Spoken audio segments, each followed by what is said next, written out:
Hi YT family, welcome back to the real queen channel. Guys, आज जिस topic पे हम बात करने आए हैं वो बहुत ही इम्पॉर्टेंट है, स्पेशली फॉर द वुमेन जिनको स्लीपिंग डिसऑर्डर है। हमारी जो वर्किंग लेडीज़ हैं या फिर जो हाउस मेकर्स हैं, सबको ये इशू रहता है। स्लीपिंग डिसऑर्डर, सोने में समय लगता है या बिल्कुल ही नींद नहीं आती, ओवर थिंकिंग का इशू है, नींद आने में इशू है, और जिसके बहुत सारे रीज़न्स हो सकते हैं।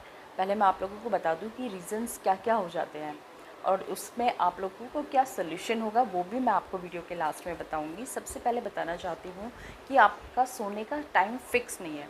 जिन फीमेल्स का टाइम फिक्स, कभी वो 12 बजे सो रही है तो कभी वो 9 बजे टाइम मिल जाता है, तो उस वजह से भी नींद का इश्यू रहता है। प्लस ओवर थिंकिंग की वजह से, ज़्यादा मोबाइल यूज़ करने की वजह से, और आपका जो सोने का इन्वायरमेंट है उसमें आपने गलत लाइटिंग का यूज़ किया हुआ है, तो उस वजह से भी।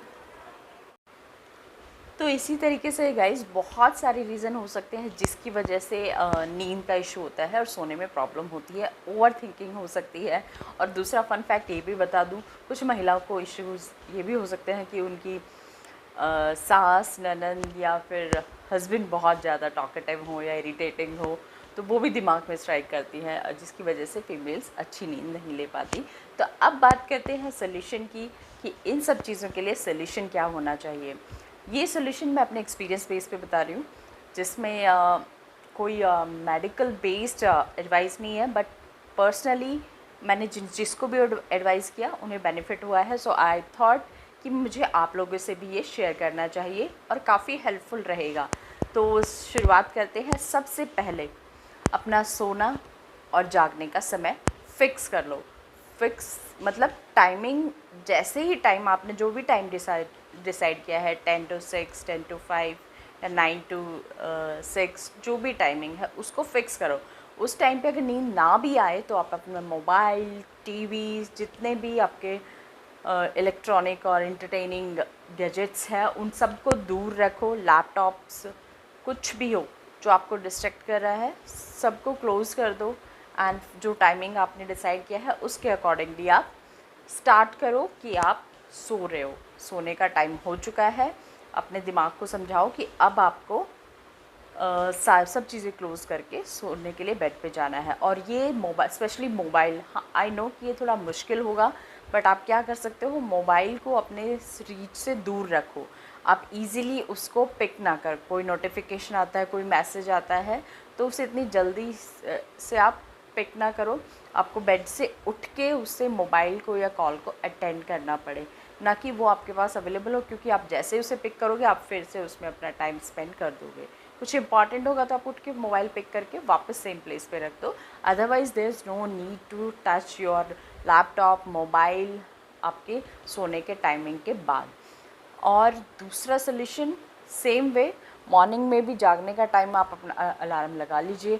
आपको कुछ टाइम के लिए, कुछ दिनों के लिए थोड़ा सा इश्यू होगा आपको, बट डिटर्मिनेट होके उस चीज़ को फॉलो करना है, बिकॉज आपका माइंड और बॉडी अकॉर्डिंग टू दैट काम करना स्टार्ट कर देती है, और आपकी बॉडी उस चीज़ को अडॉप्ट करना शुरू कर देगी कि हाँ अब समय हो चुका है, आपको सोने जाना है और अब आपको उठ जाना चाहिए। सेम वे, जब आप अब दिन में जो भी चाय, कॉफ़ी, जो स्पेशली बहुत ज़्यादा पीते हैं, इवन कुछ लोगों को मैंने देखा है 5-5, 6-6 बार, कम क्वांटिटी लो और धीरे धीरे उसको कम कर दो। चाय आपको हार्डली 2 टाइम्स होना चाहिए और बहुत कम क्वांटिटी होनी चाहिए।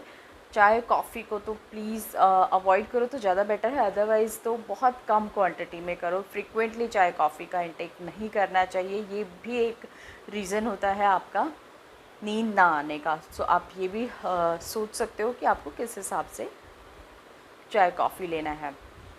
दूसरा है आपका एक्सरसाइज, योगा या एक्सरसाइज। गाइस, अगर आपके पास बिल्कुल भी टाइम नहीं है, लेकिन एटलीस्ट 20 to 30 मिनट्स ज़रूर निकालिए। मेडिटेशन कीजिए या योगा कीजिए, कोई भी सिंपल योगा एंड एक्सरसाइज जो घर बैठ के आप कर पाओ, प्लीज़ ट्राई दैट। बिकॉज़ जब आपको नींद ना आने की वजह से माइग्रेन, हेडेक, गैस्ट्रिक इशू, बहुत सारी मेडिकल इश्यूज़ हो जाते हैं और आपको मेडिसिन्स भी तो लेना ही पड़ता है ना, मतलब आपको डॉक्टर से कंसल्ट करना पड़ता है और बहुत सारी मेडिसिन खानी पड़ती हैं, फिर और ज़्यादा प्रॉब्लम्स होती हैं। तो उससे पहले ही आप अपना थोड़ा सा इम्पॉर्टेंट टाइम अपनी हेल्थ में इन्वेस्ट कर सकते हैं, हाँ जी, इन्वेस्टमेंट ही कहलाई जाएगी। सो आप उसको पे ध्यान दें। दूसरा, आप जहाँ सोते हैं उसका इन्वामेंट कंफर्टेबल बनाओ, एक कंफर्टेबल इन्वामेंट में सोने की कोशिश करो। लाइट का यूज़ कब करो, हो सके तो लाइट ऑफ करके ही सो, लाइट ऑन नहीं रखनी चाहिए, या कंफर्टेबल लाइट का यूज़ करो, बहुत हल्की। और दूसरा आप कर सकते हो कि लाइट ऑफ करो तो ज़्यादा बेटर है। गाइज़, एक और सोल्यूशन है कि आप खाना कैसा खाते हो, आप डिनर कैसा करते हो, हैवी या लाइट, वो भी आपकी नींद को इफ़ेक्ट करता है। जितना हो सके डिनर आपका लाइट होना चाहिए। आपका ब्रेकफास्ट आप हैवी रख सकते हो, लंच में खा सकते हो, बट डिनर के टाइम लाइट डिनर, हल्का फुल्का खाना खाओ या कम क्वांटिटी में खाओ। It will be really helpful for you. ये भी आपके ब्रेन को रिलैक्स करता है, स्टमक आपका डिस्टर्ब नहीं होता, जो आपको हेल्थ वाइज बहुत बेनिफिट पहुंचाएगा। सो इस चीज़ का ध्यान रखें। दूसरा, एक और चीज़ बोलते हैं कि डायरेक्शन सोने की सही होनी चाहिए।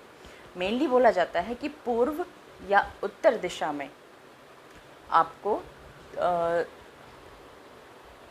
गाइज एक और रीज़न होता है सोने के समय, जब भी जिस दिशा में भी आप सोते हैं उसका ध्यान रखिए, डायरेक्शनल इफ़ेक्ट होता है। इसके पीछे एक साइंटिफिक लॉजिक है। जैसे बोलते हैं कि आप पूर्व दिशा या दक्षिण दिशा में अपना सर करके सोना चाहिए, वो ही हेल्पफुल है according to Vastushastra, according to science भी ये माना गया। आपको किसी ने ये रीज़न नहीं बताया होगा, मैं आप लोगों को रीज़न बता दूँ। हमारी अर्थ का जो मैग्नेटिक फोर्स है वो आपका मेजरली इन उत्तर दिशा में या पश्चिम दिशा में होता है, तो उस साइड आपका सिर नहीं होना चाहिए, बिकॉज़ वो मैग्नेटिक फोर्स आपके दिमाग को, आपकी नींद को डिस्टर्ब करता है। और अगर लॉन्ग टाइम तक सेम डायरेक्शन में आप सोते हैं तो आपको स्लीपिंग डिसऑर्डर फेस करना पड़ सकता है, और जिसके साथ बाकी सारी प्रॉब्लम्स भी स्टार्ट हो जाती हैं।